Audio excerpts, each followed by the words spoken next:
আসসালামু আলাইকুম everyone, welcome to Nilu রসগর। কেমন আছেন আপনারা? আশা করি ভালো আছেন। আমি আল্লাহর রহমতে আপনাদের দোয়ায় ভালো আছি। আজ আমি আপনাদের জন্য নিয়ে এসেছি নাচোস রেসিপি। রেস্টুরেন্ট থেকে আমরা এই নাচোস অনেক দাম দিয়ে কিনে খেয়ে থাকি। আজ আমি সমোসার শিটের ফেলে দেওয়া অংশ দিয়ে খুব সহজে কম খরচে কীভাবে ঘরে নাচোস তৈরি করবেন সেই রেসিপি আপনাদের সাথে শেয়ার করতে নিয়ে এসেছি, এবং সঙ্গে থাকছে গার্লিক সসের রেসিপি। আশা করি রেসিপিগুলো পেয়ে আপনারা অনেক উপকৃত হবেন। রমজানে আপনারা এই রেসিপি তৈরি করে সার্ভ করতে পারবেন, অতিথি আপ্যায়নে সার্ভ করতে পারবেন। বাচ্চা থেকে বড় সকলে এই রেসিপি খুবই পছন্দ করে। যদি রেসিপিগুলো আপনাদের ভালো লাগে তাহলে আমাকে একটা লাইক, কমেন্ট, শেয়ার করে দিবেন। আপনাদের সুন্দর একটি লাইক এবং কমেন্ট আমাকে আগামী ভিডিও তৈরিতে উৎসাহ যোগায়। একটি শেয়ার আমাকে মানুষের কাছে পৌঁছে দেয়। আর আমার চ্যানেলটিকে সাবস্ক্রাইব করে অল বাটনে ক্লিক করে রাখুন, তাহলে আমার আগামী ভিডিওগুলোর নোটিফিকেশন আপনারা খুব সহজেই পেয়ে যাবেন। চলুন তাহলে শুরু করি নাচোস আমি কীভাবে তৈরি করেছি। প্রথমে আমি ঘরেই সমোসা শিট তৈরি করেছি। তার চারপাশে কেটে নেওয়া যে অংশগুলো সেগুলো দিয়ে আজকে আমি নাচোস তৈরি করব। আর এই সমোসা শিটের রেসিপি আমি আমার চ্যানেলে দিয়ে দিয়েছি, আপনারা দেখে নিতে পারেন। এই শিট দিয়ে আমি কি তৈরি করেছি এবং করতে পারবো আমরা সবগুলো টিপস আমি আপনাদের সাথে শেয়ার করেছি। আর যে অংশগুলো কেটে নিয়েছি সেগুলোকে আমি এখানে খুলে নিয়েছি। এখন এগুলোকে আমি ফ্রাই করব। আগে চুলায় তেল গরম করে রেখেছিলাম। তেল গরম হওয়ার পরে চুলার তাপকে কিন্তু আপনারা একদম লো ফ্লেমে দিয়ে দিতে হবে, না হলে শিটগুলো পুড়ে যাবে। পুড়ে গেলে টেস্ট নষ্ট হয়ে যায়। গোল্ডেন ব্রাউন করে আমি এগুলোকে ভেজে নিয়েছি। এভাবে সমস্ত শিটগুলোকে আমি ভেজে নিব। ভাজা হয়ে গিয়েছে। এখন কিমা তৈরির জন্য কড়াইতে দিয়ে দিচ্ছি 2 টেবিল স্পুন পরিমাণ রেগুলার অয়েল, আর 1.5 কাপ পরিমাণ কিমা দিয়েছি।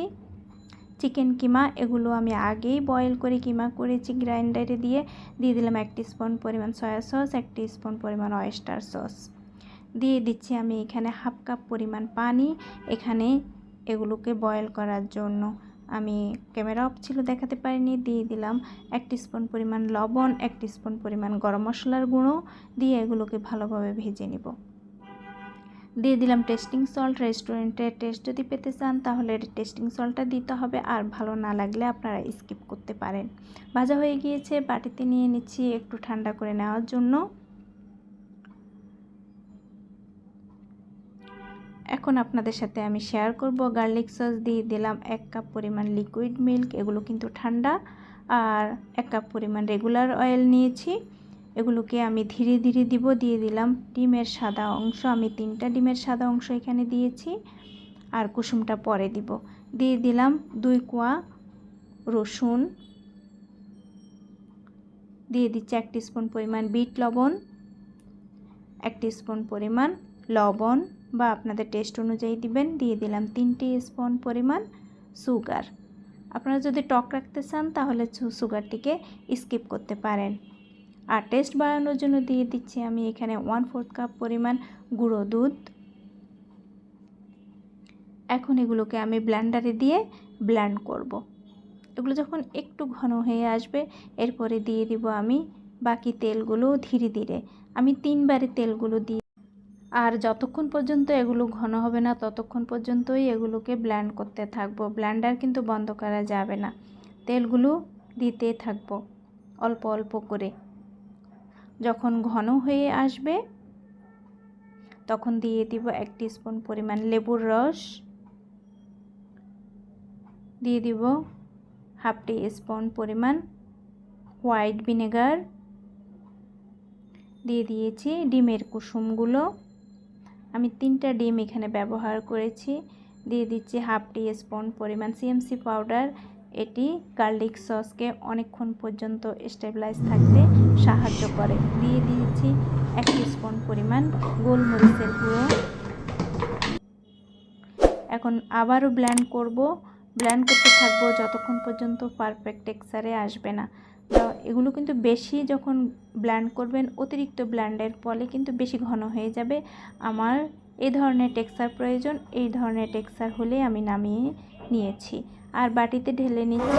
আপনারা সসের বোতল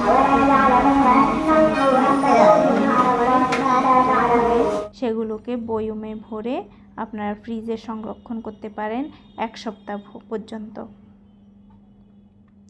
সসের বয়মে ভরে এভাবে ঢেলে নিতে পারেন। তারপরে নাচোস তৈরির জন্য একটা ডিশের মধ্যে নাচোসের শিটগুলোকে আমি এখন সাজিয়ে নিচ্ছি লেয়ার করে। নাচোসের বৈশিষ্ট্য হলো নাচোসের শিটগুলোকে লেয়ার লেয়ার করে সাজিয়ে নিতে হবে। আর প্রতিটা লেয়ারের মধ্যে চিকেন কিমা, আপনারা যেই ধরনের কিমা দিয়ে তৈরি করবেন সেই কিমাই ব্যবহার করতে পারেন, যেমন বিফ কিমা, চিকেন কিমা, মাটন কিমা, যেটাই ব্যবহার করেন সেগুলোকে এরকম ছড়িয়ে ছড়িয়ে লেয়ারে লেয়ারে দিয়ে দিতে হবে। আর এগুলোকে কিভাবে আমি রান্না করেছি সেটিও এই ভিডিওতে দেখিয়ে দিয়েছি। আর এই গার্লিক সসও কীভাবে তৈরি করেছি ভিডিওতে দেখিয়ে দিয়েছি। আপনারা বাইরের গার্লিক সস দিয়েও এটিকে সার্ভ করতে পারেন, তবে ঘরে তৈরি গার্লিক সসের টেস্টের তো তুলনায় হয় না। আমার এই গার্লিক সস অনেক সুস্বাদু, অনেক মজাদার, আপনারা তৈরি করে ট্রাই করে দেখতে পারেন। আর দিয়ে দিয়েছি ফ্রেঞ্চ ফ্রাই, প্রতি লেয়ারেই এরকম করে আমি সাজিয়ে নিব। আর এই ফ্রেঞ্চ ফ্রাইয়ের রেসিপি আমি আমার চ্যানেলে কিভাবে সংরক্ষণ করবেন সেই পদ্ধতি সহ আপনাদের সাথে ইনশাল্লাহ শেয়ার করব। আমার চ্যানেলটি সাবস্ক্রাইব করে রাখলে আপনারা আশা করি আমার রেসিপিগুলো দেখতে পারবেন। এভাবে সবগুলোকেই আমি এভাবে সাজিয়ে নিচ্ছি। নাচোসকে যতটাই উঁচু করবেন ততটাই দেখতে সুন্দর লাগবে। এর মধ্যে যত বেশি কিমা দিবেন, যত বেশি সস দিবেন, তত বেশি টেস্ট লাগবে। এভাবে দিয়ে দিচ্ছি, চারপাশ দিয়ে আরও কিমা দিয়ে দিচ্ছি। নাচোস দেখতে মনে হচ্ছে যেন পাখির বাসা বা পাহাড়ের মতো, ঠিক দেখতে এরকমই মনে হয়। আবারও দিয়ে দিলাম গার্লিক সস। আপনারা লেয়ারে লেয়ারে টমেটো সসও দিতে পারেন, আমি টমেটো সসও দিচ্ছি। এই টমেটো সসের রেসিপিও আমি আমার চ্যানেলে সংরক্ষণ পদ্ধতি সহ আপনাদের সাথে শেয়ার করেছি, আপনারা দেখে নিতে পারেন। আবারও দিয়ে দিলাম ফ্রেঞ্চ ফ্রাই, আবারও দিয়ে দিচ্ছি নাচোসের শিট, আবারও দিয়ে দিলাম বেশি করে চিকেন কিমা, দিয়ে দিচ্ছি আবারও টমেটো সস, আবারও দিয়ে দিচ্ছি গার্লিক সস। এভাবে আপনারা যত লেয়ার করবেন তত বেশি উঁচু হবে। আর নাচোসের শিটগুলোকে আপনারা আপনাদের শেপ অনুযায়ী কেটে নিতে পারেন, পছন্দের শেপ অনুযায়ী। দেখুন কতটা সুন্দর হয়েছে। আশা করি রেসিপিটি আপনাদের ভালো লেগেছে, আপনারা বাসায় অবশ্যই ট্রাই করবেন। আর আমার জন্য সবাই দোয়া করবেন, আমি যেন এরকম অনেক রেসিপি নিয়ে আপনাদের জন্য। সবাই ভালো থাকবেন। আসসালামু আলাইকুম।